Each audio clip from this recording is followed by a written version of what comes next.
Today our meditation is from Psalm 15. आज हमारा मनन भजन संगीता 15 से है। So first we are going to read Psalm 15 fully. पहले हम भजन संगीता उसका 15 पूरा पढ़ने वाले हैं। As I was preparing this message, जैसे मैं इस संदेश को तैयार कर रहा था, God put in my mind very simple points, परमेश्वर which I feel it is simple. परमेश्वर बहुत सिंपल पॉइंट्स मेरे मन में डाले, जो मुझे लगता है कि ये सिंपल है। All these points are the points which we know very well. ये सारे पॉइंट्स ऐसे हैं जो हम पहले से जानते हैं। So but God brought it to my mind to bring all this forth in a sequence. पर परमेश्वर ये सब बातों को मेरे मन में लाए ताकि मैं उसको एक सीक्वेंस में लाऊं। Glory be to God. परमेश्वर की महिमा हो। So we will see Psalm 15. भजन संगीता 15 हम देखेंगे। And I am sure God will speak to you, and it is going to be very useful for your life. मैं निश्चित जानता हूं कि प्रभु आपसे बात करेंगे और आपके जीवन के लिए ये उपयोगी रहेगा। Glory be to God. Let us read Psalm 15. भजन संगीता 15 हम पढ़ेंगे। हे परमेश्वर, तेरे तंबू में कौन रहेगा?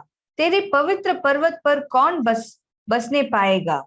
वह जो खराई से चलता और धर्म के काम करता है और हृदय से सच बोलता है, जो अपनी जीभ से निंदा नहीं करता और न अपने मित्र की बुराई करता और न अपने पड़ोसी की निंदा सुनता है। वह जिसकी दृष्टि में निकम्मा मनुष्य तुच्छ है और जो यहोवा के डरवेयों का आदर करता है, जो शपथ खाकर बदलता नहीं, चाहे हानि उठानी पड़े, जो अपने रुपया ब्याज पर नहीं देता और निर्दोष की हानि करने के लिए घूस नहीं लेता। जो कोई ऐसी चाल चलता है वह कभी न डगमगाएगा। Glory be to God. परमेश्वर की महिमा हो। Now the question which the psalmist David is raising is, भजनकार Dawood यहाँ पर क्या प्रश्न उठाते हैं? Who may dwell in your sacred tent? आपके परमेश्वर के तंबू में कौन रहेगा? That is a tabernacle. वो है मिलाप वाला तंबू। Who may live on your holy mountain? तेरे पवित्र पर्वत पर कौन बसने पाएगा? That is Mount Zion. वो है सिय्योन पर्वत। Now when God is there, अभी जब परमेश्वर है, the question which David raises, who is eligible to stay with him? Dawood ये प्रश्न करता है कि कौन योग्य है प्रभु के साथ रहने के लिए। So he is listing out what are the qualifications of a person who can live with them. तो वो यहाँ पर लिस्ट बना रहे हैं कि जो व्यक्ति प्रभु के साथ रहने वाले हैं, उनका योग्यता क्या होगा। Now this also gives us information. ये हमें और भी जानकारी देती है। If we have to reach the eternal life and be with them for everlasting to everlasting, अगर हमें अनंत काल में रहना है और उनके साथ अनंत काल में जाना है और उनके साथ अनंत समय के लिए रहना है, तो here are the qualifications. ये ही वो योग्यता है। And if a person doesn't fulfill these qualifications, अगर एक व्यक्ति इस योग्यता को पूरा नहीं करता, then it means he cannot stay with the Lord. तो इसका मतलब ये है कि वो प्रभु के साथ नहीं रह सकता। God's ultimate purpose of the Israelite people is not just to bring them to Canaan.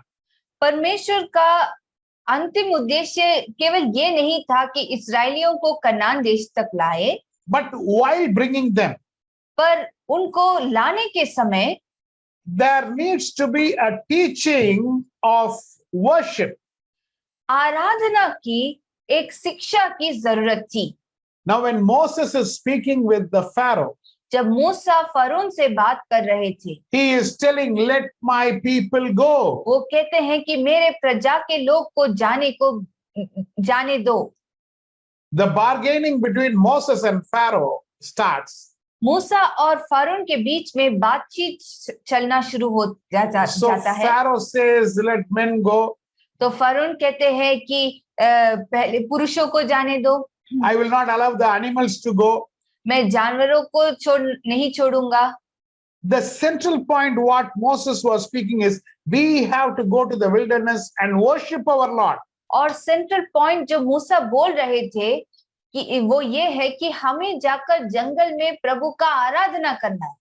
So when they came to Mount Sinai, तो जब वो सीनाई पर्वत पहुंचे, God is teaching them a very clear system परमेश्वर एक बहुत स्पष्ट system उनको सिखाते हैं of worshiping Him, उनके आराधना करने का तरीका, and about the tabernacle, मिलाप वाले तंबू के विषय पर, and God's kingdom is going to be established. और परमेश्वर का राज्य स्थापित होने वाला था।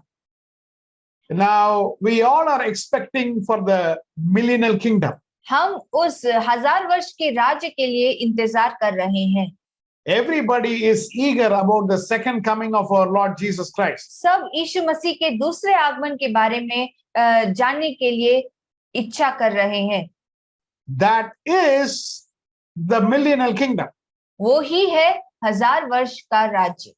When did the kingdom started to be established? राज्य कब स्थापित होना शुरू हुआ? The kingdom was started to be established in Mount Sinai. Sinai पर्वत में परमेश्वर का राज्य स्थापित हुआ। That is the time he is giving certain rules and regulations of the kingdom. उस समय ही राज्य के विषय पर कुछ नियम और कुछ आदेश परमेश्वर दे रहे हैं। Any country कोई भी देश will have its own law. में कोई भी देश में उसका अपना एक नियम होता है। There cannot be a country which has no law. ऐसा कोई देश नहीं हो सकता जिसमें कानून नहीं है। Every country will have its own law. हर देश का अपना एक कानून होता है। Now we are talking about an eternal kingdom. हम एक अनंत राज्य के बारे में बात कर रहे हैं। And we have to be a part of, if we have to be part of the eternal kingdom, अगर हमें उस अनंत राज्य का एक भागी होना है तो now we have to agree to the law of the eternal kingdom. तो हमें अनंत राज्य के कानून या नियमों के साथ सहमत होना है। Now, if you go to any country, अगर हम कोई भी देश में जाते हैं, first you have to understand what is the law of the country. पहले हमें उस देश का नियम या कानून समझना जरूरत है। Now, if we don't know anything, अगर हम कुछ नहीं जानते and if we bypass the law, और अगर हम कानून के विरुद्ध कुछ कर देते हैं, the country is not going to ask whether you know or you don't know. You have bypassed the law, so you will be put behind bars. और उस देश के जो लोग हैं वो ऐसे नहीं पूछेंगे कि आप जानते हैं या नहीं जानते हैं। आपने उस कानून के विरुद्ध कुछ किया तो आप जरूर जेल जाएंगे। So now we have to understand about our eternal kingdom. अभी हमें अनंत राज्य के बारे में समझना जरूरत है। Who will live you in the tabernacle? परमेश्वर के तंबू में कौन रहेगा? Who will live with you in the holy mountain? पवित्र पर्वत में आपके साथ कौन रह पाएगा? When Messiah is going to come back, जब मसीहा वापस आने वाले हैं, the kingdom headquarters is going to be in Jerusalem. राज्य का हेडक्वार्टर्स, राजधानी यरूशलेम में होगा। So from Jerusalem, Messiah is going to rule. तो यरूशलेम से मसीहा राज्य करने वाले हैं। The question is, who is going to be with him? अभी प्रश्न है कि कौन उनके साथ रहेगा? That is what is David asking. यही दाऊद पूछ रहे हैं। Can I be part in Mount Zion? क्या मैं सियोन पर्वत का एक भाग बन सकता हूँ? Can I be part of the tent? Tent means tabernacle, temple. Can I be part of that? क्या मैं तंबू का एक भाग बन सकता हूँ? तंबू का मतलब मिलाप वाला तंबू। Glory be to God. परमेश्वर की महिमा। So if humans, we all want to be part of that, अगर हम सब मनुष्य उसका भाग बनना चाहते हैं, then we have to follow certain rules. तो हमें कुछ नियमों का पालन करना है। So first the kingdom started being established in Mount Sinai. तो पहले राज्य सीनाई पर्वत में स्थापित हुआ था। And God gave 613 commandments. और परमेश्वर 613 आज्ञाएं दिए थे। If there are 613 commandments, अगर 613 आज्ञाएं हैं there are 613 punishments. तो 613 दंड भी होगा। Now, the non-Christians or the people who have not accepted Christ, अभी ये गैर मसीह या जो लोग यीशु को उद्धारकर्ता नहीं माने हैं, they will not come under this category. वो इस कैटेगरी में नहीं आएंगे। They have the 7 Noahic laws. उनके पास 7 नूह के समय का नियम है। The question what will be asked is based to them is based on the Noahic laws. और जो प्रश्न किया जाएगा वो नोआ के समय में जो नियम थे उसके अनुसार किया जाएगा। So God is not going to ask them why you didn't eat kosher food. तो परमेश्वर उनसे नहीं पूछने वाले हैं कि क्यों तुम कोशर आहार नहीं खाए। Now we know that, हम जानते हैं, but a person who has not come into Christ, he will not know that. पर जो व्यक्ति मसीह में नहीं आया वो शायद नहीं जानेगा। So God is not going to ask him that question. तो परमेश्वर उनसे प्रश्न नहीं करने वाले। Now what are those laws? वो सारे नियम क्या है That we will discuss some other time. वो हम कुछ और समय, But I can give you an example. पर मैं आपको एक उदाहरण दे सकता Do हूँ। not murder. हत्या ना करना। You don't require Torah to know you should not murder. खून ना करना, इसको जानने के लिए तोरा की आवश्यकता नहीं है। You should not kill another one person. तुम्हें दूसरे व्यक्ति को खून नहीं करना है। Now this you will know by conscience. ये हम हमारे विवेक से जानेंगे। You have common sense. हमारा विवेक है, So by that you know that. उसके द्वारा हम उसको जान सकते This हैं। is for a person who has not come to Christ outside. ये एक अविश्वासी या जो मसीह में नहीं है उसके लिए है। That is different. वो अलग बात। So for them, उनके लिए 7 punishments. 7 दंड, For us, हमारे लिए 613 punishments. 613 दंड। Oh, so much punishments. बाप रे, इतना सारा दंड। We might think, oh, so much. हम सोच सकते हैं अरे इतना सारा, But there is some good news. पर एक खुशखबरी है। We need not follow all 613 सारे 613 पालन करने की जरूरत नहीं है, because many things will not become applicable for us. क्योंकि बहुत सारे नियम हमारे लिए एप्लीकेबल नहीं होंगे। A high priest should be in a particular way. एक महायाजक को इस प्रकार रहना है, This type of dress he should wear. इस प्रकार का वस्त्र उसे पहनना है। We need not follow that हमें उसका पालन करने की जरूरत नहीं है, because we are not the high priest. क्योंकि हम महायाजक नहीं हैं। That is discounted. तो वो डिस्काउंट हो गया। If it is a woman during her monthly period, she has to do this. और एक स्त्री के लिए ऋतुमती के समय में उसको ये बातें करना है।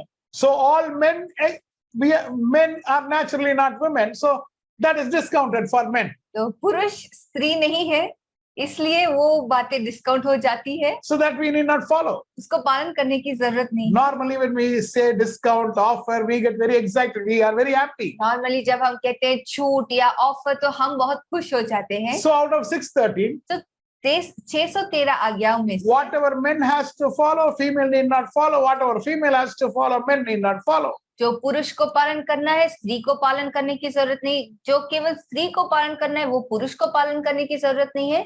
That is discounted. तो इस प्रकार डिस्काउंट हो गए। So some other laws are out. और कुछ नियम भी चले गए। When there is temple, जब मंदिर था 3 times you have to visit the temple. तुम्हें 3 बार, वर्ष में 3 बार मंदिर आना है। This is how you have to go to the temple. इस प्रकार तुम्हें जाना पड़ेगा Now मंदिर। temple is not there. अभी मंदिर भी नहीं है, That is discounted. वो भी छूट, So we did not follow that. तो पालन करने की जरूरत नहीं है। So the good news should be, तो खुशखबरी ये है, I don't know whether to say it good news or bad news. I don't know actually. और मुझे मालूम नहीं है कि मैं ये खुश खबर बोलूं या बुरा खबर बोलूं। Around 350 to 400 is off. लगभग 350 से 400 छूट हो गए, So balance is there. पर बैलेंस बाकी, Balance little is there. थोड़ा बाकी है। But God is definitely going to ask that. जरूर परमेश्वर उसके लिए हमें खाता मांग। The key area what he's going to ask, की एरिया वो किस बात पर हमें पूछेंगे, why you didn't follow Shabbat. क्यों तुम शबात का पालन नहीं किए। Now people think लोग सोचते हैं we are not Jewish. हम तो यहूदी नहीं हैं। But this was not given to Jews. This was that first in Genesis itself God told. पर ये बात यहूदी के लिए नहीं था, ये तो यीशु मसीह आदि में ही बता दिए। 6 days a man shall work. 6 दिन एक व्यक्ति काम करेगा And the 7th day God rests and he wants you to be in rest. और 7वें दिन परमेश्वर विश्राम लिए और चाहते हैं कि हम भी विश्राम। Why you didn't be in my presence on the 7th day? क्यों 7वें दिन तुम मेरे उपस्थिति में नहीं रहे? Why you didn't eat kosher food? क्यों तुम कोशर आहार नहीं खाए? Why? क्यों You ate pork.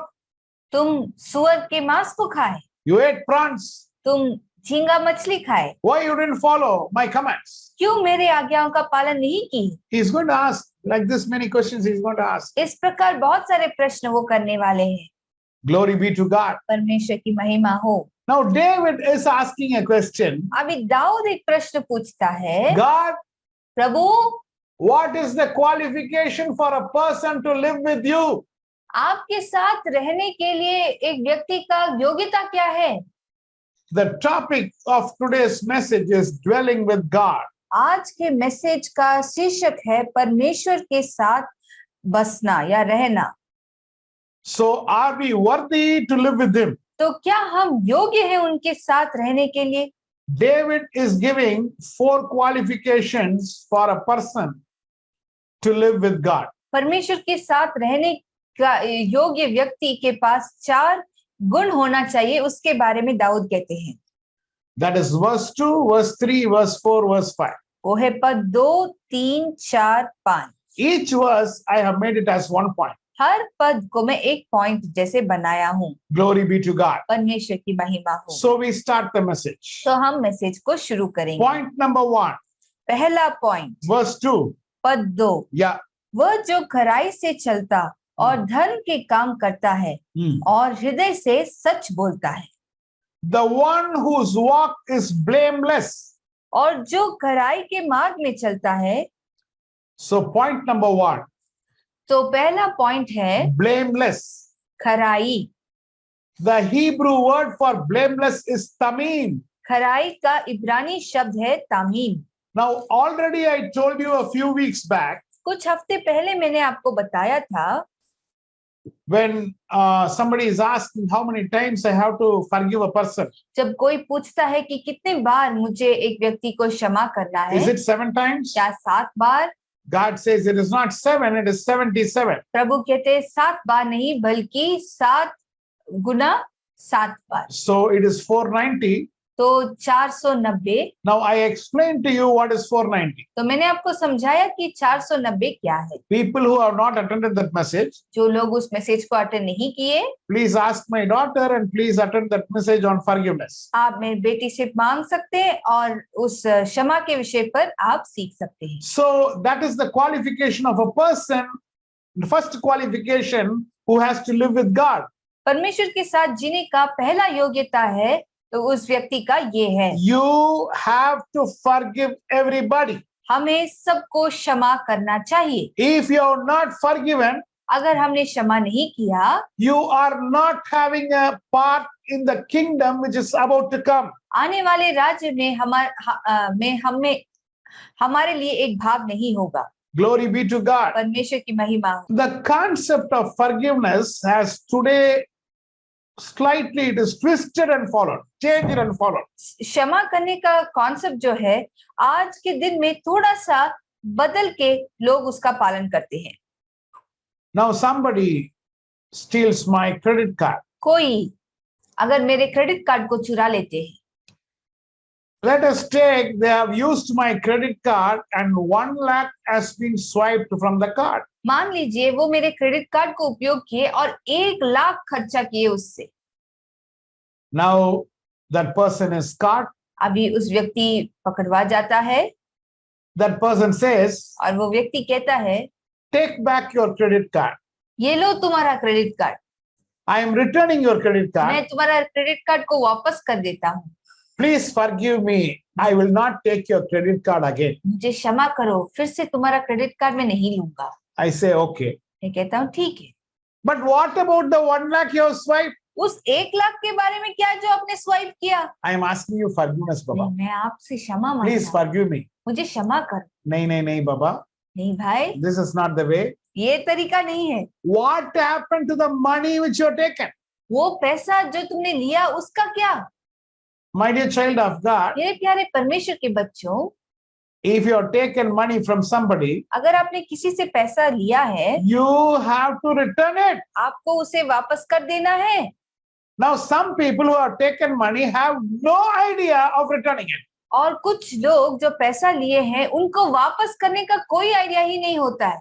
You have caused hurt to somebody. आपने किसी को चोट पहुंचाया है। Now they have no idea that they will go and ask sorry to them. और उनके पास ये आइडिया ही नहीं है कि वो जाकर उनसे क्षमा मांगे। Now this is serious matter. ये एक बहुत गंभीर बात है। Because of us, हमारे वजह से somebody is affected. कोई और किसी और का नुकसान होता है। Now we have to go and speak to them, or we have to solve the problem. हमें जाकर उनसे बात करना है, ये समस्या को सुलझाना है। Now if we know Zacchaeus, तो हम जक्के को जानते हैं। it is given in Luke chapter 19 verse 1 to 10. Look का 19 उसका 1 से 10 में बताया गया है। Now I told this yesterday in the Bible study. कल भी मैंने बाइबल स्टडी में ये बात बताया। Verses 8 to 10, पद 8 से 10 very important. बहुत मुख्य है। Now see what Zacchaeus is telling. देखिए जक्के क्या बताते हैं। Yeah. जक्के ने खड़े होकर प्रभु से कहा, हे प्रभु, देख, मैं अपनी आधी संपत्ति कंगालों को देता हूँ, और यदि किसी का कुछ भी अन्याय करके ले लिया है तो उसे चौगुना फेर देता हूँ। तब यीशु ने उससे कहा, आज इस घर में उद्धार आया है, इसलिए कि यह भी अब्राहम का पुत्र है, क्योंकि मनुष्य का पुत्र खोए हुए को ढूंढने और उसके उद्धार करने आए हैं। Now listen to what God says. और सुनिए यहाँ पर परमेश्वर क्या कहते हैं। When Zacchaeus is telling, I am going to give half to the poor, और half of my property to poor. और जब जक्के कहते हैं कि मैं अपने संपत्ति का आधा भाग कंगालों को दे देता हूँ, if I have cheated somebody, अगर मैंने किसी को धोखा दिया है, अन्याय किया है, I will pay back 4 times. मैं 4 गुना फेर देता हूँ। Then Jesus says, फिर यीशु कहते हैं, today salvation has come to this house. आज इस घर में उद्धार आया है। So before payment, तो पेमेंट के पहले has salvation come? क्या उद्धार आया था? You have to think about it. आप इसके बारे में सोच के देखिए। Before payment, salvation is not given, salvation has come. तो पेमेंट के पहले ऐसे बताया गया नहीं है कि उद्धार आया है। Some people are at loss because of the action of Zacchaeus. कुछ लोग जक्केयू के काम के कारण नुकसान का सामना किए, So they have to be repaid. तो उनको वापस कर देना है पैसा।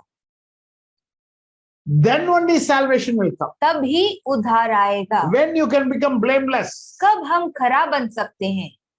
you have to know how you are dealing with your fellow brothers and sisters. आपको जानना है कि कैसे आप अपने भाई बहन के साथ बर्ताव करेंगे। In what way you are going to compensate some people's loss. किस रीति से आप कुछ लोगों का नुकसान को आप कॉम्पनसेट करने वाले हैं। We have started a spiritual journey. हम एक आत्मिक यात्रा को शुरू किए हैं। Where did this journey start? ये यात्रा कहाँ शुरू हुआ? How did it start? कैसे शुरू हुआ? Matthew chapter 16, मत्ती उसका 16 अध्याय verse 13 to 20, there is some conversation between Jesus Christ and the disciples. पद 13 से 20 हम देख पाते हैं कि यीशु और उनके चेले के बीच में कुछ बातचीत हो रही है। Now Jesus is asking the disciples, यीशु चेलों से पूछते हैं, who do people say the Son of Man is? परमेश्वर का पुत्र कौन है? ये लोग क्या कहते हैं इसके बारे में? Now they replied, और वो उत्तर दिए, now everybody see Matthew chapter 16 from verse 13 to 20. सब मत्ती 16 उसका 13 से 20 को देखिएगा। Some say there is John the Baptist. कुछ लोग कहते हैं कि आप यूहन्ना बपतिस्मा देने Some वाले, say he is Elijah. कुछ लोग कहते हैं कि आप एलिया है, Some others Jeremiah. कुछ और कहते हैं कि आप यिर्मयाह है, Some others prophet. कुछ और लोग कहते हैं कि आप भविष्यद्वक्ता हैं। Now Jesus is putting the question very straight. अभी यीशु मसीह बहुत सीधा प्रश्न पूछते हैं, Who do you say I am? मैं कौन हूँ? Now Simon Peter is answering, अभी शिमोन पतरस उत्तर देते हैं, you are the Messiah, the Son of the living God. आप जीविता परमेश्वर के पुत्र हैं। Now Jesus said, अभी यीशु ने कहा, now flesh and blood has not revealed this to you. ये मांस और लहू ने तुम्हें प्रकट नहीं किया इस The बात, Father in heaven has revealed this to you. पर स्वर्ग में जो पिता है उन्होंने ही ये बात को बताया। I tell you, Peter, पतरस मैं तुझे बता रहा हूँ, on this rock I will build my church. मैं इस पत्थर पर अपनी कलीसिया बनाऊंगा। Now, which is the rock? वो पत्थर क्या है? On this rock I will build I will build the church. इस पत्थर पर मैं अपना कलीसिया बनाऊंगा। First we have to understand, पहले हमें ये समझना है, rock is not Peter. पतरस पत्थर नहीं है। How the church is being built. कैसे कलीसिया बनाया गया है? So first we have to understand who is church. पहले हमें समझना है कि कलीसिया कौन है। We are the church. हम कलीसिया है। So everybody keep your hand on your chest and say, I am the church. सब अपने और हाथ बढ़ाकर कहिए, मैं कलीसिया हूँ। The church is not building. कलीसिया कोई बिल्डिंग नहीं है, I am the church. मैं कलीसिया। Now the question comes, how I am built. अभी प्रश्न आता है कि मैं मुझे कैसे बनाए? Upon this rock I will build the church means on which rock you are built. That is the question. इस पत्थर पर अपनी कलीसिया बनाऊंगा। अभी प्रश्न ये है कि कौन से पत्थर पर हम बनाए गए हैं? Now Jesus says, यीशु कहते हैं, you are the Messiah, the Son of the living God. आप मसीहा है, जीविता परमेश्वर के पुत्र हैं। This is what Peter says. ये ही पतरस कहते हैं। Now you are the Messiah, the Son of the living God, na? तू जीविता परमेश्वर का पुत्र मसीह है, ये जो वाक्य है ना, That statement is the rock. उस वाक्य ही चट्टान या पत्थर है। I believed in heart, मैंने हृदय पर विश्वास किया, confessed in mouth. मुंह के द्वारा अंगीकार किया। On that statement, which is the rock, उस वाक्य के अनुसार जो पत्थर है, I am built. मैं बनाया गया हूँ। If you have not told that statement, अगर हम उस वाक्य को नहीं बोलते, you cannot be built. तो हम बनाए गए नहीं जा सकते। There is no basement at all. कोई बेसमेंट, नींव ही नहीं है। So God says, तो परमेश्वर कहते हैं, you have started the journey by one confession. तुम अपनी यात्रा को एक वाक्य के द्वारा शुरू किए। You are Messiah, the Son of the living God. आप जीविता परमेश्वर के पुत्र मसीहा है। Now the second thing what God says here is, अभी दूसरी बात जो परमेश्वर यहाँ पर कहते हैं, I will give you the keys of the kingdom of heaven. मैं तुझे स्वर्ग के राज्य का कुंजियां दूंगा। Now the question is, अभी प्रश्न है, ये है, why we are given the keys? क्यों हमें कुंजियां दी गई है? What is the use of this key? ये कुंजियां का क्या उपयोग है? Now many people are giving many interpretation for these keys. बहुत लोग इस कुंजियों के विषय पर बहुत सारे व्याख्याएं दे रहे हैं। One institution, एक संस्था, they have prepared a model of a key उन्होंने चाबी का एक मॉडल को बनाया, in a golden covering, like a golden key. जो सोने से बना हुआ है, वो गोल्डन की को बनाए। And they said, if you send me offering, we will give you some keys. और वो कह रहे हैं कि अगर आप हमें ऑफरिंग भेंट देंगे तो हम आपको ये कुंजियां देंगे। I don't want to name that organization. मैं उस ऑर्गेनाइजेशन का नाम नहीं लेना चाहता, Maybe you know that. शायद आप उसको जानते होंगे। They were posting keys to people. वो लोगों को पोस्ट में ये कुंजियां दे रहे थे।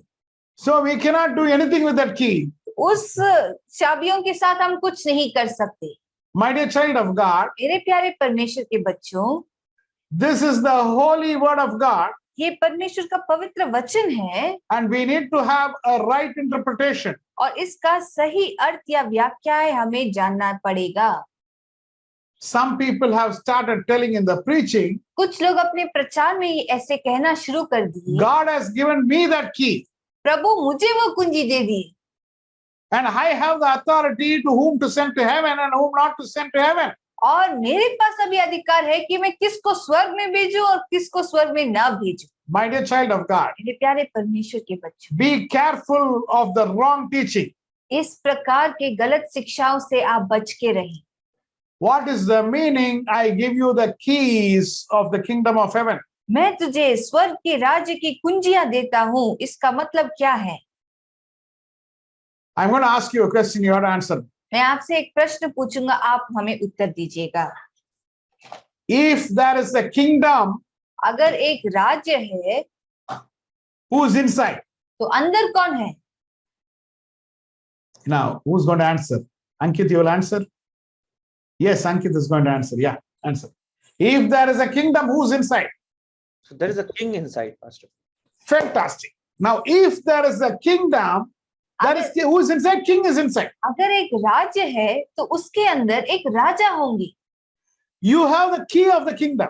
आपके पास उस राज्य का कुंजियां हैं, So you open the key. तो आप उस कुंजियों के द्वारा खोलते हैं। Inside, who is there? अंदर कौन है? King is there. Raja. So you go inside. तो आप अंदर जाते हैं, What do you get? तो आपको क्या मिलता है? You get access to the king. आपको राजा तक पहुंचने का अधिकार मिलता है। Hallelujah. Hallelujah. You get access to the king. आपको राजा तक पहुंचने का अधिकार मिलता है। So when you give a statement, you are Messiah, the Son of the living God. तो जब हम ये वाक्य देते हैं कि आप जीवित परमेश्वर का पुत्र मसीह हैं, Now you get access. आपको एक अधिकार मिलता है। On that you're built. You're built on that rock, आप उस पत्थर पर बनाए गए हैं and you get access. और आपको वो अनुमति या अधिकार मिलता है। Inside king is there, अंदर राजा है and you go and speak to the king. और आप जाकर राजा से बातें करते हैं। That right you're getting. उस अधिकार को आप प्राप्त करते हैं। Now verse 19 says, अभी पद 19 कहता है, I will give you the keys of the kingdom of heaven. मैं तुझे स्वर्ग के राज्य की कुंजियां दूंगा, Whatever you bind on earth will be bound in heaven. और जो कुछ तू पृथ्वी पर बांधेगा वह स्वर्ग में बांधेगा। Now you go and tell the king, आप जाकर राजा से बोलते हैं, Lord, Prabhu, this is what I want to bind in earth. I don't want this problem. मैं ये समस्या नहीं चाहता, मैं इस बात को पृथ्वी में बांधना चाहता So हूँ। what king says? King does? तो राजा क्या करते हैं? Binds that. बांध देते हैं। Whatever you lose, God give me this blessing. जो कुछ जब हम बोलते प्रभु ये आशीष हमें दीजिए, You say in the world, आप संसार में बोलते हैं, in heaven he is saying okay for that. स्वर्ग में वो उसके लिए हामी भरते हैं। Now this is the blessing which God gives you. यही वो आशीष है जो प्रभु हमें देते हैं। But some people, after accepting Christ, पर कुछ लोग मसीह को ग्रहण करने के बाद they don't want to use the key. उस चाबियों का इस्तेमाल नहीं करना चाहते। Matlab, meaning इसका मतलब they don't want to speak to king. वो राजा से बात नहीं करना चाहते, Then nothing will happen. तो कुछ नहीं। Nothing will be bound in earth, nothing will be bound in heaven. कोई भी बात पृथ्वी पर बांधा नहीं जाएगा, स्वर्ग में भी बांधा नहीं जाएगा। Glory be to God. परमेश्वर की महिमा So हो। your spiritual journey has started like this. तो हमारा आत्मिक यात्रा इस प्रकार शुरू हुआ। So what is important for this? तो कौन सी बात मुख्य है इसकी? How you become blameless? कैसे हम खरा बनते हैं? You have to have a foundation. हमें एक नींव डालना पड़ेगा। He is Messiah, the Son of the living God. You should say that. आपको बोलना है कि हम तू जीविता परमेश्वर के पुत्र मसीह हैं। So you get the key. ताकि आपको वो कुंजियां मिलेगी। I take the key. मैं उस कुंजियों को लेता हूँ, I go inside and speak to king. मैं अंदर जाके राजा से बात करता हूँ, And whatever you are asking, he is giving from the kingdom. और जो कुछ प्रभु पूछते हैं वो राज्य से हमें देते हैं। And you have to be blameless. और आपको खरा होना है, You should forgive other people. दूसरों को क्षमा करना है। These are the first category of people who are going to live with God ये in eternity. अनंत काल में रहने वाले लोगों का पहला कैटेगरी ये है। First qualification. पहला योग्यता या गुण। Qualification number 2. दूसरा गुण, Psalms 50, point number 2. Psalms 15 verse 3. दूसरा पॉइंट भजन संहिता 15 उसका 3, जो अपनी जीभ से निंदा नहीं करता हाँ. और न अपने मित्र की बुराई करता और न अपने पड़ोसी की निंदा सुनता है। The second important qualification is a person who controls the tongue. और दूसरा मुख्य योग्यता उस व्यक्ति को मिलेगा जो अपना जीभ में लगाम डालता है। Point number 2. दूसरा पॉइंट, Control over speech. बात करने में एक नियंत्रण। Whose tongue utters no slander. जिसका जीभ से निंदा नहीं करता। You cannot speak bad about your fellow brothers and sisters. हमारे भाई बहन के बारे में हम बुरा नहीं कह सकते। My dear child of God, मेरे प्यारे परमेश्वर के बच्चों, if you have a habit of speaking wrong about others, अगर किसी के बारे में बुरा कहने का आदत है आपके पास, maybe it is true, it is not true, that is not the matter. चाहे वो सच हो या झूठ हो, वो मायने नहीं रखता। But what God says, और परमेश्वर क्या कहते हैं? don't speak. बात मत करना। Now if you hit somebody on the hand, अगर हम किसी को हाथ के द्वारा किसी को मारते हैं, it causes pain. यहाँ पर दर्द होता है। So now we say that is punishable हम कहते हैं कि ये इसके लिए हमें दंड देना, because you are hit. क्योंकि आपने मार दिया। But in the words we are hitting people, पर शब्दों के द्वारा हम लोगों को मारते हैं, it causes pain in the heart. वो हृदय में दर्द लाता है। Now God says that is also punishable. परमेश्वर कहते हैं कि वो भी दंड के लिए, वो भी उसके लिए भी हमें दंड देना है। Now you talk wrong about others, that is wrong, God says. अब दूसरे के बारे में जब हम बुरा कहते हैं, प्रभु कहते हैं ये गलत बात। Now if you see verse 3 last portion, तीसरे पद के आखिरी भाग को जब हम देखते हैं, somebody says something about somebody. अगर कोई किसी के बारे में कुछ कह देते हैं, Now a man of God should not accept that. No. एक परमेश्वर का दास उस बात को नहीं मानना चाहिए। नहीं, Whether it is true or not, that is not, I am not ready to listen to you, my dear. सच हो या झूठ हो, मैं सुनने के लिए तैयार नहीं हूँ भाई। Now that is in simple terms, mind your own business. आसान शब्दों में तुम अपने काम के साथ लगे The रहो। English word, mind your own business, just we take care of ourselves. Now unnecessary speaking is going to be a problem. और इंग्लिश में जो बताया गया है माइंड योर ओन बिजनेस, हम केवल अपना काम से हमारे मतलब होगा, किसी को हमें चोट नहीं पहुंचाना है। Now one verse from the Bible, Philippians chapter 4:13, many times wrongly interpreted. फिलिपियों 4 उसका 13 कई बार इसका गलत अर्थ निकाला जाता है। Now we go to spiritual meetings. If we go. अगर हम स्पिरिचुअल मीटिंग में जाते हैं, Now basically I think this group of people doesn't require healing meeting, salvation meeting, all these meetings. Our group of people doesn't require. मैं विश्वास करता हूं कि हमारे ग्रुप के लोगों को हीलिंग मीटिंग, सैल्वेशन मीटिंग की जरूरत नहीं है। Festival of joy, all these festivals are not required. You meditate Torah here. That's enough. आनंद का पर्व, ये सब हमारे लिए नहीं है। जस्ट बैठ के तोरा मनन करो बस। Now you go there and keep wasting time. वहां जाकर समय अगर बर्बाद करते हैं, Unless otherwise you're going to tell the gospel to somebody. Unless और अदरवाइज आप किसी को सुसमाचार If बता रहे you हैं, have to tell the gospel, that is very good. अगर आप जाकर किसी को सुसमाचार बता रहे हैं तो अच्छी बात। But you are going to attend a healing meeting. पर अगर आप एक हीलिंग मीटिंग अटेंड करने जा रहे हैं, I'm making it very straight. It is a waste of time for you. मैं बहुत स्पष्ट करवा दे रहा हूँ, समय बर्बाद है हमारे लिए। Now your sorrow will be turned into joy. आपका दुख सुख में बदल जाएगा। That is not for you, Baba. ये आपके लिए नहीं है भाई। Okay, your sorrow is already turned into joy. आपका दुख सुख में पहले से ही बदल गया है. Now, why again you want to go and see whether sorrow is turning into joy or not? क्यों बार बार हम जाकर देखना चाहते हैं कि क्या हमारा दुख सुख में बदल गया है कि नहीं? My dear child of God, मेरे प्यारे परमेश्वर के that is बच्चों, not for you. ये हमारे लिए That नहीं is है. for newcomers. ये नए लोगों के लिए Another है. one category of people. ये और एक कैटेगरी के लोग के लिए है. You think, I think sure you don't want to go for dance festivals. और मैं निश्चित जानता हूँ कि आप डांस फेस्टिवल के लिए जाना नहीं चाहते.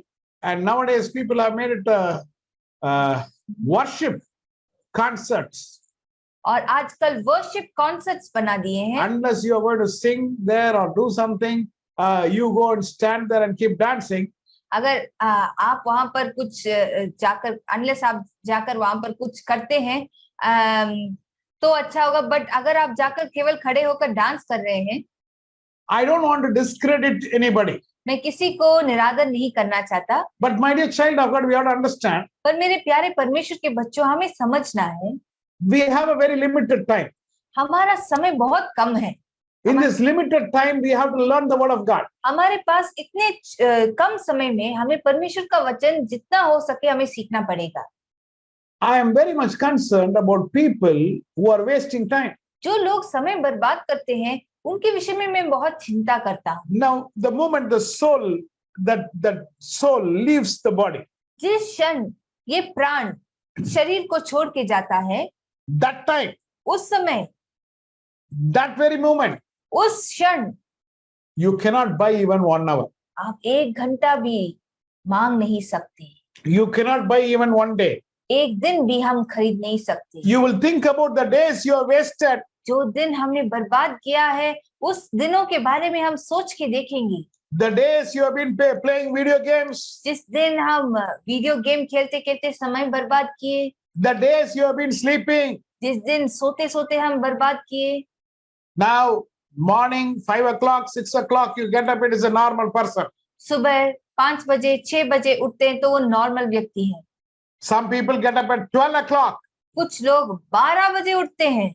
I am not talking about the people who are doing night shift. I am not talking about them. जो नाइट शिफ्ट करते हैं उनके बारे में मैं नहीं बोल रहा Now हूँ. they are exempted उनका because exception, they have a job which they are doing in the night. I am not talking about them. क्योंकि वो रात को बैठ के काम करते हैं उसके बारे में मैं नहीं बता रहा हूँ. But some other people, पर कुछ और लोग, they have nothing to do. कुछ नहीं है करने का, They get up at 12. 12 बजे उठते हैं. On the day a person dies, he feels, I have wasted my life. जिस दिन वो व्यक्ति मरेगा वो सोचेगा कि मैंने इतना बर्बाद किया है मेरे जीवन को. Life is not a long journey like honeymoon, like I be happy. Like, no. God didn't send you to this world for that. जीवन कोई लंबी यात्रा या एक हनीमून नहीं है जी कि हम बहुत खुश रहे. प्रभु इसके लिए हमें नहीं भेजे. In this time, इस कम समय में God wants us to learn His word. प्रभु चाहते हैं कि हम उनका वचन सीखें. We have to think whether I'm controlling my mouth. हमें सोच के देखना है कि क्या हम हमारे मुंह पर नियंत्रण रखे हैं कि नहीं. Whether I am smiling properly at people. क्या मैं लोगों को देखकर ठीक रीति से स्माइल करता हूँ. Some people, it is very difficult to see a smile in their face. कुछ लोगों के चेहरे में स्माइल देखना ही बहुत बड़ी बात. Now, how it is if I tell you, God is going to ask you a question for that. और अगर मैं आपसे पूछूं कि प्रभु इसके लिए भी आपसे प्रश्न करेंगे तो आपको कैसा Now लगेगा? you think, Hare, for this and all God is going to ask? अरे इसके लिए क्या प्रभु प्रश्न? Of course. जरूर Of course. जरूर. Otherwise, He would not have given a movement here in the face. नहीं तो प्रभु इस चेहरे में ऐसे एक मूवमेंट नहीं देते. He has given a movement प्रभु एक मूवमेंट देते हैं to be polite with people. लोगों के साथ पोलाइट रहने का. Some people like they have eaten this bitter gourd, this like Karela. Karela. I won't smile. लोग ऐसे करते जैसे कि उन्होंने करेला खा लिया. स्माइल नहीं करते. No smile. मैं smile. What are you gaining by that? इससे हमें क्या मिलता है? I can't understand why people behave for nothing. पता नहीं क्यों ऐसे लोग बर्ताव करते कुछ नहीं के लिए. You want to say something? Yeah. Yeah. Actually, when we are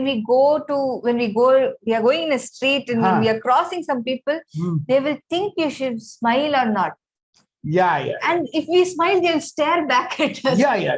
Why did you smile? We become very peculiar people if we like give a smile. हम किसी को अगर स्माइल करते किसी को देखकर तो वो हमें घूर के देखते जैसे कि हमने कुछ गलत किया. Now you see Philippians chapter 4 verse 13. यहाँ पर फिलिपियों 4 उसका 13 में देखते हैं. There is a statement which says, एक वाक्य है जो कहता I है, can do all things through Christ who strengthens me. जो मुझे सामर्थ्य देता है उसमें मैं सब कुछ कर सकता हूँ. I can do all things through Christ who. Now what is the meaning of this? इसका मतलब अभी क्या है? Now people use this in a wrong context. लोग इसको गलत कॉन्टेक्स्ट में उपयोग करते हैं. See, I can do anything. देखो मैं कुछ भी कर सकता हूँ. Now when we come from spiritual meetings, they have cut this verse alone and they have put as a small board and they are selling it to जब people. Spiritual meeting में आते हैं केवल इसी पद को वो कट करके छोटा सा बोर्ड बनाकर वो बेचते हैं. I can do all things. मैं सब कुछ कर सकता हूँ. All things मतलब what? सब कुछ का मतलब क्या? They say I can go to moon. वो कहते हैं मैं चांद में जा सकता हूँ. I can go in flight. मैं फ्लाइट में I जा can सकता do this, do that. No, Baba, God didn't say that. ये The word of God doesn't say that. ये कर सकता वो कर सकता पर परमेश्वर का वचन ऐसा नहीं कहता. All things मतलब क्या है? सब कुछ इसका मतलब क्या है? Okay, I'm not going to ask you the question. मैं आपको प्रश्न नहीं पूछूंगा. I will say the answer. मैं आपको उत्तर दे देता हूँ. For this we have to read from verse 10. इसके लिए हमें पद 10 से पढ़ना होगा. Philippians chapter 4 verse 10. फिलिपियों 4 उसका 10. From 10, you please say. 10 से लेकर. Yeah. मैं प्रभु में बहुत आनंदित हूँ कि अब इतने दिनों के बाद तुम्हारी चिंता मेरे विषय में फिर जागृत हुई है. निश्चय तुम्हें आरंभ में भी इसका विचार था, पर तुम्हें अवसर न मिला. यह नहीं कि मैं अपने घटी के कारण यह कहता हूँ, क्योंकि मैंने यह सीखा है कि जिस दिशा में हूँ उसी में संतोष करूं. मैं दीन होना भी जानता हूं और बढ़ना भी जानता हूं. हर एक बात और सब दशाओं में मैंने तृप्त होना, भूखा रहना और बढ़ना घटना सीखा है. Now what Paul says here, यहाँ पर पौलुस क्या कहते हैं? I have learned to live in all circumstances. मैं सब प्रकार के दिशाओं में जीना सीखा हूँ. I have lived hungrily. मैं भूखा भी रहा हूँ. Example, उदाहरण के लिए, morning how many rotis you have? सुबह कितने रोटी खाए? I think 3 or 4. लगता है 3 या 4. I don't know how much you require. पता नहीं आपका जरूरत कितना है. For me only 2. मेरे लिए केवल 2. If I am eating roti in the night, I eat only 2. मैं अगर रात को रोटी खाता हूँ तो 2 ही खाता हूँ. Okay. So in the morning if you are eating breakfast, तो सुबह अगर हम ब्रेकफास्ट करते हैं, maybe you require 4 roti. शायद आपको 4 रोटी की जरूरत होगी. But you get only 1 roti. पर आपको एक ही रोटी मिलता है. Half stomach is empty. आधा पेट खाली है. Paul says, पौलुस कहते हैं, okay Baba, I am content. ठीक है, मैं तो तृप्त हूँ. बस, it's okay. I know, I can manage. मैं इससे संभाल सकता हूँ. That is what you can say. I can handle. I have learned to live content in all circumstances. सब दशाओं में संतोष करना मैंने सीखा है. Anything I will adjust, Baba. सब कुछ मैं एडजस्ट कर सकता हूँ भाई. Now suppose I have only 2 shirts. अगर मेरे पास केवल 2 ही shirts and one shirt is little torn. एक शर्ट थोड़ा फटा है. Do you want another shirt? क्या तुम्हें और एक शर्ट चाहिए? No, Paul says no. I can manage. पौलुस कहते नहीं, मैं मैनेज कर लूंगा. This is what he is telling. I can do all things through Christ who strengthens me. ये ही वो कह रहे हैं कि जो मुझे सामर्थ्य देता है उसमें मैं सब कुछ कर सकता हूँ. My dear child of God. मेरे प्यारे परमेश्वर के बच्चों. Now that is the question. यही अभी प्रश्न है. Will you? Now, when speaking, you speak like you will bring the moon down. जब कुछ लोग बात करते तो ऐसे बात करते कि वो चांद को नीचे उतार दे, Actually, no. पर ऐसा नहीं है। Nothing is in our control. कुछ भी हमारे नियंत्रण में नहीं है। It is the control is the Creator. सारा नियंत्रण परमेश्वर के हाथों में है। Now, everything what we speak, we have to check with Torah, with the Word of God, whether we can do that, speak that. तो हर बात जो हम बोलते हैं हमें तोरा में जाके जांच करना है कि क्या हम इस प्रकार बात कर सकते हैं कि नहीं। Glory be to God. परमेश्वर की महिमा हो। The Bible says बाइबल कहती है we have to give account of every word which we are speaking. हमारे मुंह से निकलने वाली हर एक शब्द का खाता हमें प्रभु को देना है। Glory be to God. परमेश्वर की महिमा हो। Point number 3, अभी तीसरे पॉइंट, verse 4.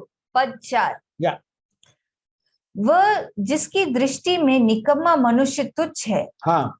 और जो यहोवा के डरवैयों का आदर करता है, जो शपथ खाकर बदलता नहीं, चाहे हानि उठानी पड़े। A person, point number 3, controls over his decisions. एक व्यक्ति, तीसरा पॉइंट, जो अपने निर्णयों में नियंत्रण लाता है, Who has to decide correctly जिसको सही निर्णय लेना है according to the Torah. तोरा के अनुसार। If a person has given a word, अगर एक व्यक्ति कुछ बोल देते हैं, even if it is going to hurt him, चाहे उसको वो एक हानि उठाना पड़े, because he gave a word, क्योंकि उसने एक शब्द बोल दिया है, he has to fulfill. उसको पूरा करना पड़ेगा। That is what the word of God says. यही परमेश्वर का वचन कहता है। The person should honor the man of God. यहोवा के डरवैयों का आदर उसे करना है। These are the people who are going to live with God in the 1,000-year rule in eternity. यही वो लोग हैं जो परमेश्वर के साथ उस 1000 वर्ष के शासन में रहेंगे। Glory be to God. परमेश्वर की महिमा हो। My dear child of God, मेरे प्यारे परमेश्वर के बच्चों, today's decisions, what we are taking today is very important. आज के निर्णय जो हम ले रहे हैं ये बहुत बहुत मुख्य है। You have to assess your life today. हमें अपना जीवन को परख के देखना होगा आज Which area I am not correct? कि कौन से एरिया में मैं ठीक नहीं हूँ, Which area I am not correct? मैं कौन से एरिया में ठीक नहीं हूँ। On those areas, उस एरिया में you have to take a corrective action. हमें ठीक करने का हमें प्रयास लेना है। Today's decisions is going to give your tomorrow's eternity with God. आज का निर्णय कल प्रभु के साथ अनंत काल रहने का वो पड़ाव होगा। Glory be to God. परमेश्वर की महिमा हो। Matthew chapter 18, मत्ती उसका 18 अध्याय verse 1 to 5 gives us some information. पद 1 से 5 हमें कुछ जानकारी देती है। Who is going to enter heaven? There is a question which is asked to the Lord. और एक प्रश्न पूछा जाता है कि कौन स्वर्ग में प्रवेश करेगा। Now Jesus gives the answer. उस समय यीशु मसीह एक उत्तर देते हैं। Yeah. उस घड़ी चेले यीशु के पास आकर पूछने लगे, स्वर्ग के राज्य में बड़ा कौन है? इस पर उसने एक बालक को पास बुलाकर उसके बीच में खड़ा किया और कहा, मैं तुमसे सच कहता हूं कि जब तक तुम ना फिरो और बालकों के समान ना बनो, तो स्वर्ग के राज्य में प्रवेश करने नहीं पाओगे। जो कोई अपने आप को इस बालक के समान छोटा करेगा, वह स्वर्ग के राज्य में बड़ा होगा। और जो कोई मेरे नाम से एक ऐसे बालक को ग्रहण करता है, वह मुझे ग्रहण करता है। Here there is a very, very dangerous statement here. और यहाँ पर एक बहुत बहुत खतरनाक वाक्य है, But people take it very lightly. पर लोग उसे बहुत हल्का ले लेते हैं। Unless you become like a child, जब तक तुम इस बालक के समान छोटा नहीं बनोगे, you are not going to enter the kingdom of God. तब तक तुम स्वर्ग के राज्य में प्रवेश नहीं कर पाओगे। Unless you become like a child, जब तक तुम इस बालक के समान ना बनोगे, Jesus himself says you will not be with them. Yeshu Sure, guarantee. खुद गारंटी देते हैं कि हम उनके साथ नहीं रह पाएंगे।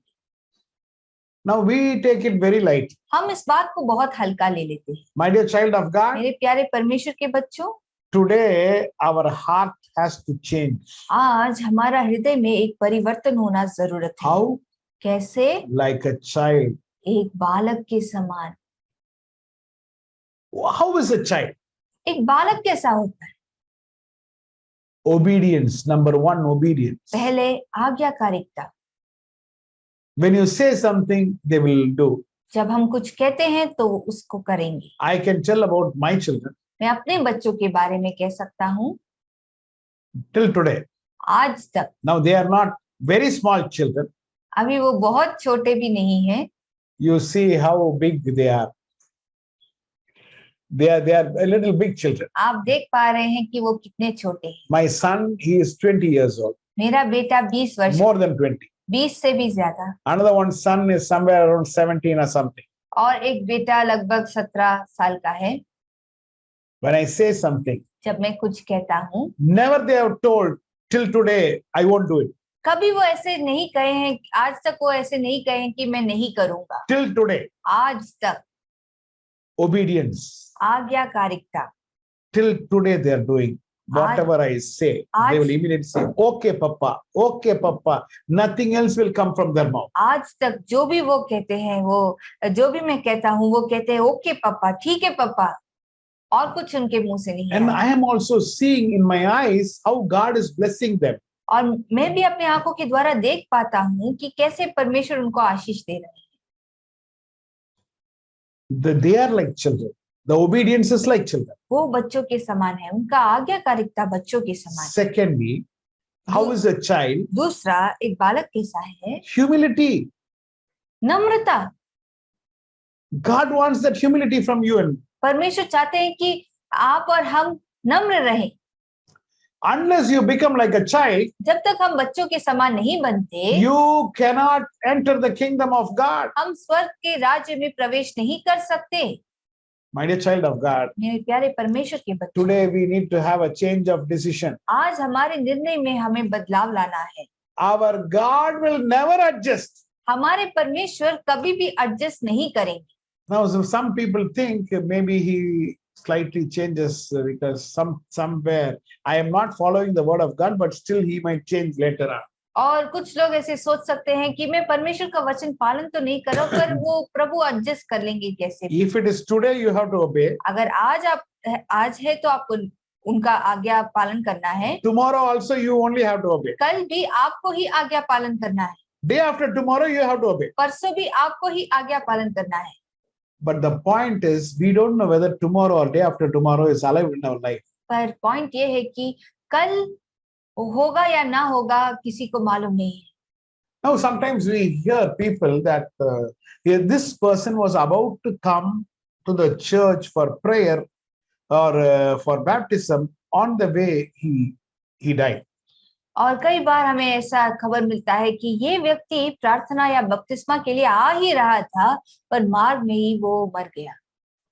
How this happens? कैसे ये हुआ? Without the knowledge of God, it happens? क्या प्रभु के ज्ञान के बिना ये होता है? No. नहीं। Maybe God has kept for him, I will forgive him 50 times or 60 times or 100 times. शायद प्रभु ने उनके लिए रखा है कि मैं उसको 50 बार या 60 बार या 100 बार क्षमा करूंगा। Last time when you are seeking forgiveness, पिछली बार जब वो क्षमा मांग रहा था, that was the 100th time, last time. वो उसका आखिरी बार था। And now he wants to ask forgiveness once again. अभी वो फिर से क्षमा मांगना चाहता है। It's over. खत्म हो गया। This time is over. उसका समय खत्म हो गया। For everybody there is a time. हर एक के लिए एक समय है। When we are coming, जब हम आते हैं, we come with the expiry date. हम एक एक्सपायरी डेट के साथ आते हैं। This much time. It can be 20, it can be 60, it can be 80, it can be anything. इतना समय ही रहेगा। शायद वो 20 साल या 30 साल या 40 साल या कोई भी वर्ष हो सकता है। But that expiry moment comes. और जब वो एक्सपायरी डेट आ जाता है, Finished. खत्म। My dear child of God, मेरे प्यारे परमेश्वर के बच्चों, in this time, इस समय में if we are using that time to come close to God, अगर परमेश्वर के करीब आने के लिए हम उस समय को उपयोग करते हैं, so This point 3 is very, very important. तो ये तीसरा पॉइंट बहुत बहुत मुख्य है। What is the decision you are taking? हम क्या निर्णय ले रहे हैं? Your decision to do something is against the word of God. क्या आपका निर्णय परमेश्वर के वचन के विरुद्ध है? Very important. Today you have to take a note of it. बहुत मुख्य है, इसको आप ध्यान से नोट कीजिएगा। You have to honor the man of God.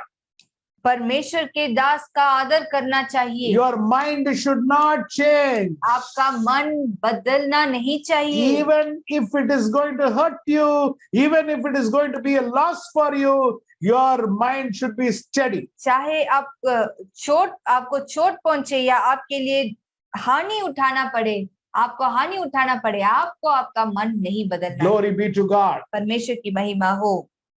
Who shall dwell with him? कौन उसके साथ वास कर सकता है? The fourth point, last point I'm going to go now. आखिरी पॉइंट, फोर्थ पॉइंट में हम Verse जाएंगे। 5. पद 5, Yeah. जो अपने रुपया ब्याज पर नहीं देता और निर्दोष की हानि करने के लिए घूस नहीं लेता है, जो कोई ऐसा चाल चलता है वह कभी न डगमगाएगा। Now verse 5 पद 5 is talking about money. पैसों के बारे में बोलती है। Point number 4, चौथा पॉइंट, control over finances. आर्थिक बातों में नियंत्रण। Who can live with God? कौन प्रभु के साथ जी सकता है? Who is controlling his finance based on Torah. जो अपने फाइनेंस को तोरा के अनुसार नियंत्रण में लाता है। One side God is there, एक तरफ परमेश्वर है, people think on other side it is devil. दूसरी तरफ लोग सोचते हैं कि शैतान है, No, पर ऐसा नहीं है। on the other side is money. दूसरी तरफ है पैसा। The word of God says परमेश्वर का वचन कहता है you cannot serve two masters, हम दो मालिकों की सेवा कर नहीं सकते, God and money. प्रभु परमेश्वर और पैसा। Now the desire for money will just capture a person. और जो लालच है पैसों का, वो एक व्यक्ति को एकदम जाल में फंसा देगा। My dear child of God, मेरे प्यारे परमेश्वर के बच्चों, the Bible says very clearly, if you take interest from your brother, Bible बहुत स्पष्ट से कहता है, अगर तुम अपने भाई से इंटरेस्ट लेते हो, you don't have the next life. तो आने वाले संसार में तुम्हें भाग नहीं होगा। Ancient Jewish wisdom says, प्राचीन यहूदी ज्ञान कहती है, you have taken interest, तुमने ब्याज ले लिया है, there is no resurrection. पुनरुत्थान नहीं होगा। You are taking interest from your brother. तुम अपने भाइयों से ब्याज ले रहे हो। Now this is a very serious matter. ये बहुत गंभीर बात है।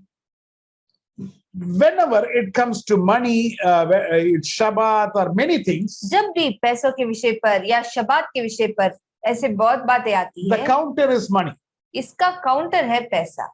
Why a person doesn't honor Shabbat? क्यों एक व्यक्ति शबात का आदर नहीं करता? Why he doesn't want to stay in the presence of God? क्यों वो परमेश्वर की उपस्थिति में बैठना नहीं चाहता है? Because if I work that day, I'll get money. क्योंकि अगर मैं उस दिन काम करूंगा तो मुझे पैसा मिलेगा। God says, प्रभु कहते हैं, I'll give you that money, मैं वो पैसा तुम्हें देता but हूँ, you sit on that day with me. तुम उस दिन मेरे साथ बैठना। But if a person doesn't want to honor, the point what is behind his mind, what is their money? पर अगर एक व्यक्ति इस आज्ञा का पालन नहीं करना चाहता है तो उसके मन के पीछे जो बात चल रही है वो होगा पैसा।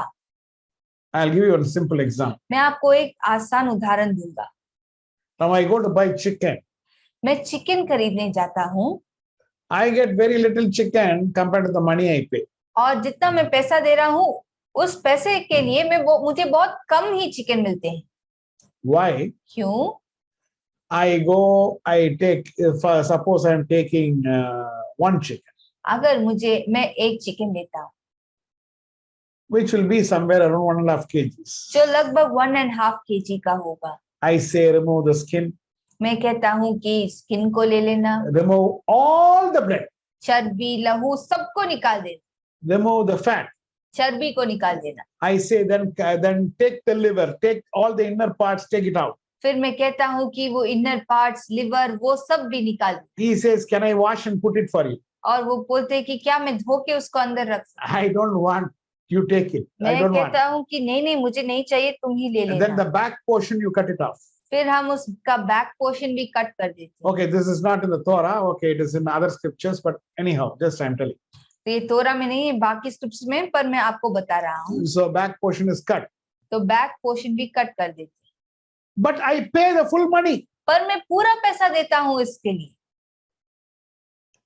Now, if I have to eat very in an economical way, I want to save my money. अगर मैं पैसा बचाना चाहता हूँ या इकोनॉमिकल वे से मैं खाना चाहता हूँ, I will take everything and come. मैं सबको लाऊंगा घर। Now I get finally very little chicken for the money I have paid. आखिरी में जितना मुझे पैसा मैंने दिया उसके लिए मुझे बहुत कम चिकन मिला। I don't mind.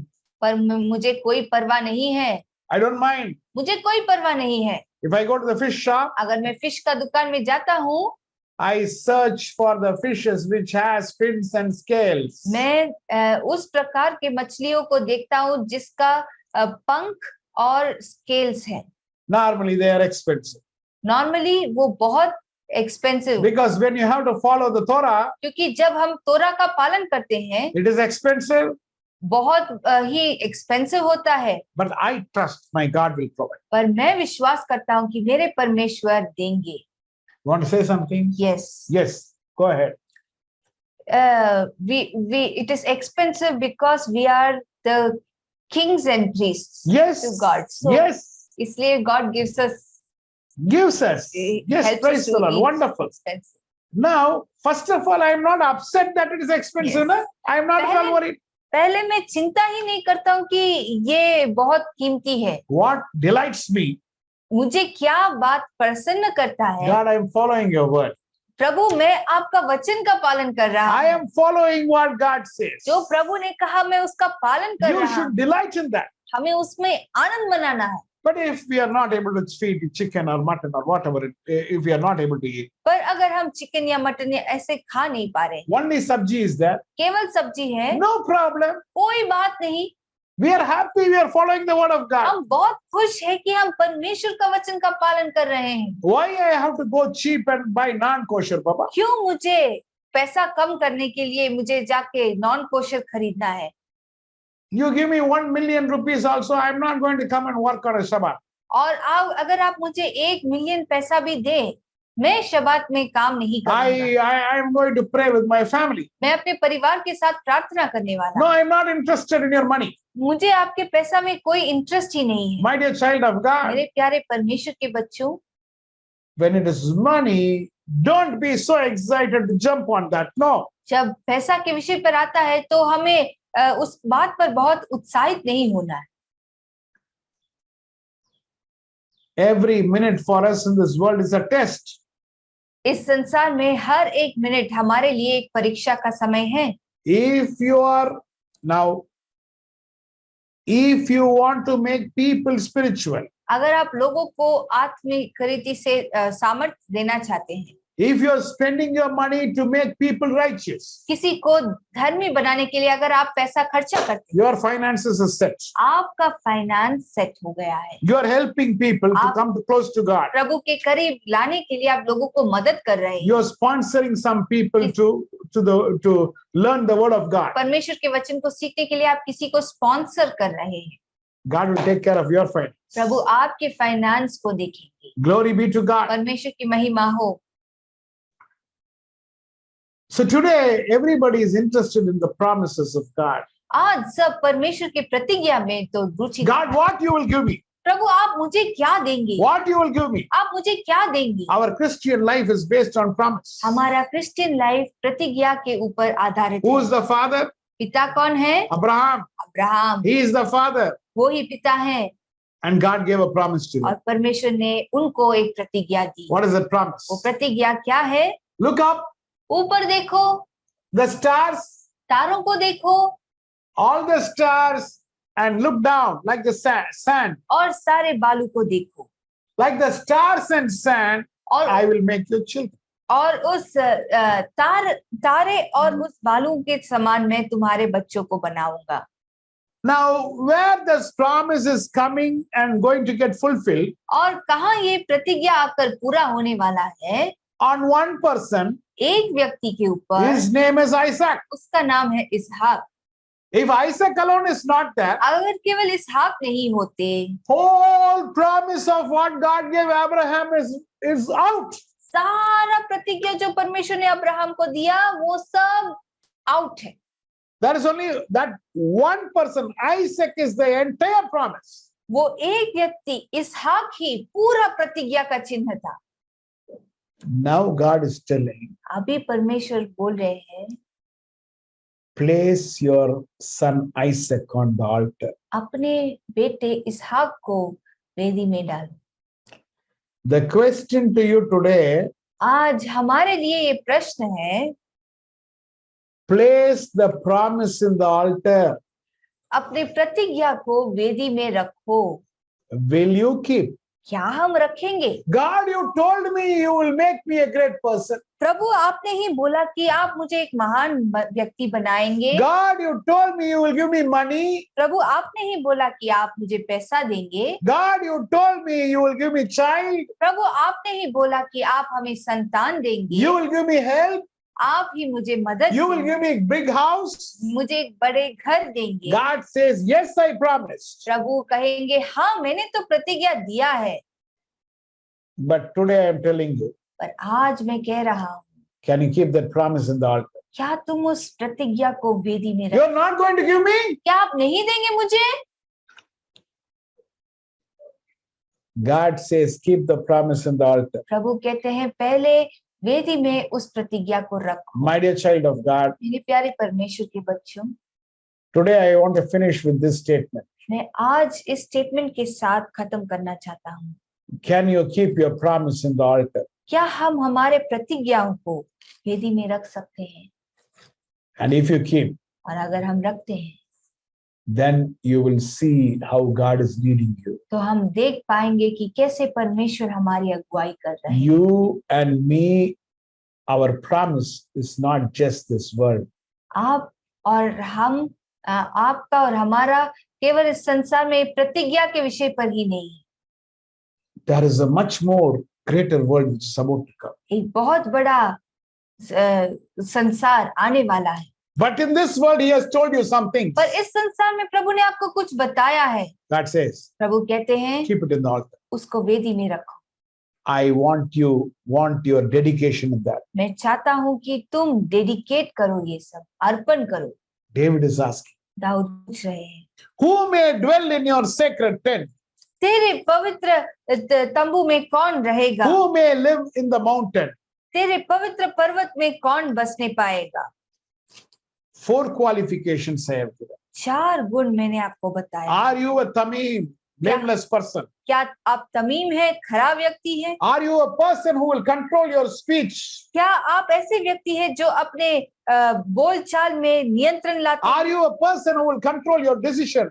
क्या आप ऐसे व्यक्ति है जो अपने निर्णयों में नियंत्रण लाते हैं? Are you a person who will control your finance? क्या आप ऐसे व्यक्ति है जो अपने आर्थिक बातों में नियंत्रण लाते हैं? Are you a person who will place the promise in the altar? क्या आप ऐसे व्यक्ति है जो वेदी में अपने प्रतिज्ञा को समर्पण कर सकते हैं? Verse 5, last portion says, पद 5 का आखिरी भाग कहता है, whoever does these things will never be shaken. जो कोई ऐसी चाल चलता है वह कभी ना You and डगमगाएगा। me will never be shaken. आप और हम कभी डगमगा नहीं सकते। Glory be to God. परमेश्वर की महिमा Shall हो। we close our eyes? अपने आंखों को हम बंद करेंगे। Heavenly Father, स्वर्गीय पिता, thank you for speaking to us. हमसे बातें करने के लिए धन्यवाद। We are going to live with you for eternity to eternity. अनंत काल के लिए हम आपके साथ रहेंगे प्रभु। Thank you for choosing us, Lord. हमें चुनने के लिए धन्यवाद प्रभु। Today, bless everyone who are seeing this, who are attending this service. आज जो भी इस सर्विस को अटेंड कर रहे हैं, आप सभी को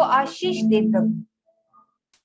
Let us control our mouth. हम अपने जुबान में प्रभु एक Let us लगाम, control our mind. हमारे मन में नियंत्रण लाए। Let us control our finances. हमारे आर्थिक बातों में हम नियंत्रण लाए And let us be blameless, Lord. और हम खरा रहे प्रभु। We thank you. धन्यवाद प्रभु। Transform everybody. हमें बदलते रहिए प्रभु।